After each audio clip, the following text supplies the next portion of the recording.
नमस्कार मैत्रिणींनो, आजच्या व्हिडिओमध्ये ना गळ्याची शोल्डर कसे कमी करायचे बघा. हा रेडीमेडचा ब्लाऊज आहे आणि त्यावरती अशा पद्धतीने गळा आहे. जवळजवळ याचे शोल्डर 7 इंचाचे आहेत. जर बोटनेकचा ब्लाऊज असता तर चालले असते, परंतु कितीही मोठं माप असलं तरी 7 इंचाचे शोल्डर कुठल्याच मापामध्ये नसतात.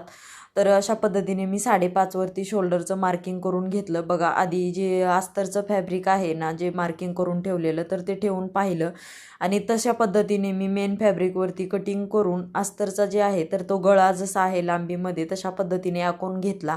आणि ह्याची जी डिझाईनची उंची होती ना, तर ती सुद्धा कमी होती. बघू शकता अशा पद्धतीने मध्ये मध्ये गळ्याच्या तिथे फोल्ड करून बघा 1 इंचावरती टीप टाकून अशा पद्धतीने मी घेतली. आणि यानंतर गळा जो आहे तर तो कट केला आणि गळा कट करून त्यावरती ॲडजस्ट करून ठेवून घेतलेला आहे. उंचीमध्ये सुद्धा आपल्याला अस्तर वाढवायचे, त्यासाठी वरच्या साईडने मी 1 इंच ठेवलेलं आहे शोल्डरच्या बाजूने एक्स्ट्रा आणि खालच्या साईडने सुद्धा, जेणेकरून उंची वाढली जाईल. डिझाईन याची कमी जवळजवळ 12.5च्या उंचीमध्येच याची डिझाईन होती, परंतु टोटल उंची ब्लाऊजची 14 इंच होती. तर त्यानुसार मला ॲडजस्ट करून हे मार्किंग करावं लागलं. यानंतर बरोबर ठेवून त्यावरती अस्तर ठेवून टीप टाकून घेतली आणि बघा नंतर कपडा पलटी करून कट्स देऊन आतल्या साईडला फोल्ड करून यावरती दाबटीप टाकून घेते. आणि अशा पद्धतीने मी हा गळा ॲडजस्ट करून पलटी करून रेडी केलेला आहे. बघू शकता दाबटीप टाकल्याच्या नंतर अस्तर आणि मेन फॅब्रिक जे आहेत ना, तर ते सर्व बाजूंनी जोडून घ्यायचे आणि एक्स्ट्राचं फॅब्रिक जे आहे